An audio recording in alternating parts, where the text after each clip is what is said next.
I am in conversation with Mr. Stefan Halusa, who is the Director General of the Indo-German Chamber of Commerce. There's a lot to talk about in terms of India's manufacturing aspirations, the technology tie-ups, the gaps that exist, and where all can Germany provide that perfect fit. Thank you so much, sir, for speaking to NDTV, speaking to me.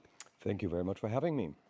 My first question to you, sir, is that we are talking at a time when there is a great aspiration in India that manufacturing is a journey that we've been behind on, but we want to catch up on. And I think the best example of that is the semiconductor story. There's a lot of government effort, initiative, private investment, all sort of tying in. As someone who understands manufacturing story very well, how do you see this for India playing out? I think when you look at the size of the economy and the growth of the economy, it is obvious that India is looking into semiconductor manufacturing locally. I mean, the dependency on outside sources is one of the topics, but still, I mean, the economy is growing and semiconductors is like the oil of the future. So it makes perfect sense to look into semiconductor manufacturing and also, of course, from a government side to support these investments, the initial investments, and of course afterwards operationally it has to be feasible. And I think when we look at the investments that need to be done, we have to look at the complete ecosystem. So it's not only the chip manufacturing, it's really the whole manufacturing system, the whole ecosystem, starting with components, raw materials, but also the equipment that is required for the chip manufacturer. It's important to get all of this here, I think, to be successful and competitive in the long run.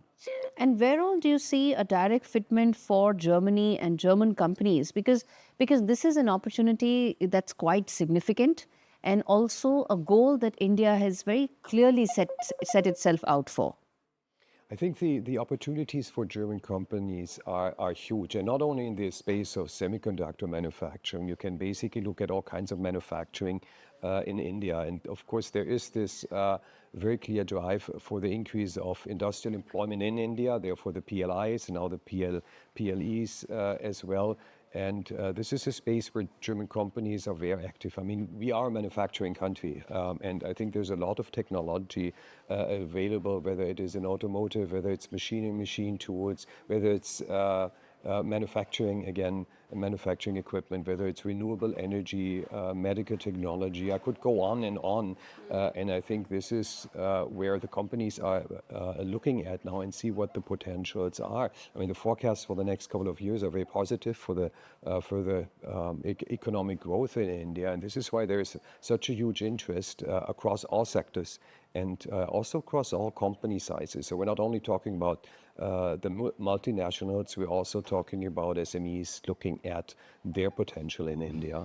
And in terms of government policies, where do you think the perfect top 2 or 3 priorities that you would want for it to actually create the perfect ecosystem for manufacturing that India would want? What do you think should be those 3 priorities? That's an interesting question. I probably should not try to give advice to the government of India in that regard. But when I look into obvious gaps that you see. No, the strategies of the companies. I mean, we're talking about supply chain diversification for many reasons, obviously, and many companies are looking at putting parts, at least, of their value chain into India.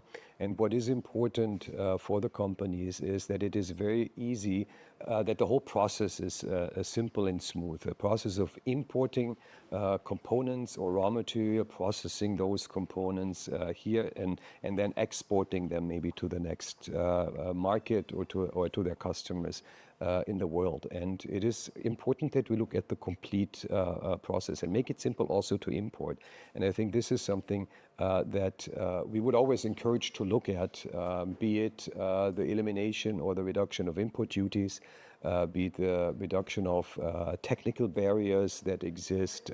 Harmonization of standards is very important, because if you have to develop and produce your products in accordance with different standards, that adds cost, that adds time, obviously, and that basically then has a negative impact on your competitiveness. So I think what we would like to look most at is that specific area, and that also includes topics like free trade agreements. Of course, from a German, from European angle, we would be very happy to see progress on the FTA. FTA that has been discussed for quite some time now. And in terms of, these are important, policy areas that German companies want to be addressed. But the repeated, requests that keep coming, or repeated things that we keep hearing is about land, labor, those continue to be there. Of course, India is a federal structure. Some of it lands up on the state government's desk. But those are some repeated requests that keep coming. Do you think that that is a big area that hinders some of those big ticket manufacturing that India is very capable of unleashing? I'm not sure about the big ticket investment manufacturing, but certainly for smaller companies, and again, I'm referring to SMEs that have an interest in manufacturing and setting up plants in India. For them, it is an obstacle because, I mean, you have to understand they're coming new to the market. They don't know the regulatory framework. And then if buying land is, or acquiring a piece of land for manufacturing is difficult, that will be an obstacle for them. So then in addition to what I mentioned before, I think the acquisition of land is probably one of the topics that we hear most as an obstacle of settling down and building a plant in India, yes. Germany is an automobile hub. And then there is also this great push towards electric vehicles that's happening around the world. India is also trying to push the pedal on that. Where do you think collaboration on that particular aspect can be for India and Germany? Yeah, it's as you said, this is something that is happening in both countries at the same time. And yet, when you look at the sales numbers just recently, you see that those are dropping again in terms of electric vehicles, and I think that is a concern. What I would be looking at is again there at standardization, harmonization of standards, because what we need for electric mobility to be competitive is volumes. The industry needs scale to be price competitive against combustion engines. And I think here, if we can come to a point that there will be harmonized standards between the two countries, that will improve the competitiveness, that will bring the prices down. And then again, I would looking at what I said before, tariffs would be one point to look at, just to make sure that, it's growing, that the market is growing, because that will help the companies more than anything else to bring down cost, and that will then, of course, increase sales, because then EVs will become more attractive. We work in a global environment where there is a greater push to at least create China plus one supply chains. You can't eliminate China out of global supply chains, but the push is to create China plus one. There's an expectation India could be a big beneficiary of this movement, this sentiment. Where do you think execution of this, what do you think are those 2-3 areas where execution of this ambition lies, to translate this into actual achievement? Yeah, I mean, we see it happening almost every day. It's not like companies are pulling out of China to go to alternative places. But what we see is that companies that are looking at investing into additional capacities in Asia or in their global production footprint, they are looking at India for sure. I mean, it is probably one of the most logical alternatives to China when it comes to the size of the market, the growth of the market, young population. So everybody is expecting growth to come, and that is again across all industry sectors, I would say. Where and those where Germany is already quite strong. So there's a lot of things So, but if happening. China plus one were to translate into actual gains for India, where do you see that happening the most? Which are those areas? Do you see that in semiconductor is of course a long gestation story, but do you see that happening in the electronic equipment space? Do you see that happening in the EV space? Do you see that happening in some of the other areas? I would, all the ones that you mentioned, semiconductors, definitely electronics and electronic components is a market where I see a lot of potential for India. Automotive, yes, and I think also pharmaceuticals and chemicals, if you look at it, because right now there's quite a substantial dependency on supplies out of China. And I think if we want to reduce this, and if India wants to reduce this, this would be one of the spaces that I would definitely look at for additional investments, and for that matter, then related to it to a certain degree, medical technology. Okay. And also, when we talk about the trade tensions in China, I think EU has been facing a fair bit of trade tensions with China. There's been a lot of talk about tariffs and counter tariffs, and commentary around how Chinese trade practices are harmful for EU. Talk to us about what's the dynamics there, because trade is something that impacts every country. It's not insular. It's not just about EU China. Talk to us more about what's happening in terms of the EU China trade equation, because that I'm sure will have a direct impact on the EU India trade equation. It will have. I mean, the latest decision was passed just as recent as end of last week, that there will be an import duty hike on electric vehicles coming from China. And I think that points into the direction that the EU will be very careful and will be watching this very closely, how and to which extent China is using subsidized capacities to export to other markets, and that will continue to happen. I mean, that was against the explicit wish of the German government, because specifically automotive is an important market for us. Germany is an outlier, right, when it comes to EU's stronger position on China. I think there are two things that come together. Germany, of course, has the largest trade exposure with China, so this is one in both directions.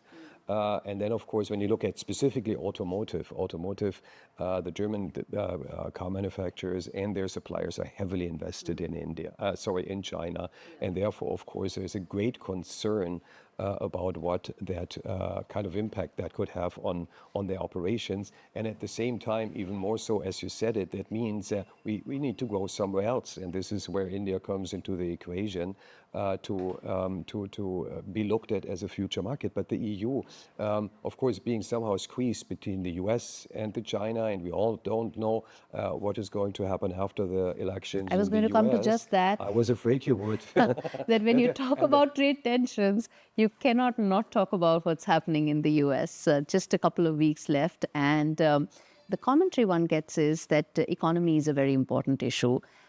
Both the Democrats and Republicans understand how important the economy is, but they have different positions on it. I would say that Donald Trump's position at least is known. To that extent, Kamala Harris has not shown her, or has not told her independent economic view so far. But how do you read the uncertainty that may come in from the American political system? And this is what I believe uncertainty hurts us most right now. And as you said it, of course, Mr. Trump has been explicit on his economic policies, like he was explicit in many other areas as well. But it is the uncertainty that hurts us most, because that's what investors, what companies are looking for. And if you have, if you don't know which directions we are going, if we don't know which new tariffs are going to be put up, in which directions, between whom, how is India reacting, how will the EU then finally react, that gives great uncertainty, and that's bad for the economy, because this basically means companies are not investing, consumers are not consuming. And this is, again, we always plead for this collaboration between EU and Germany and India, because I think together we would be much stronger, and we would be much less dependent on what is happening in other countries or in other parts of the world. And this is why it is so important for us that, we built that platform like with the upcoming conference, Asia Pacific Conference, and I think that will also be a factor for the intergovernmental consultations between the Indian and the German government in 2.5 weeks' time. Absolutely. It's really, how can we facilitate that collaboration across all different sectors that are important for us to make both of us stronger? Final question, sir. In terms of the global economy and the global headwinds, how optimistic are you that protectionist trends that are growing in many countries, in fact, one also hears that in India as well, how optimistic are you that these protectionist trends will not impact global trade? Or do you think one has to be a realist and political realities need to sort of be accepted for even for trade to flourish?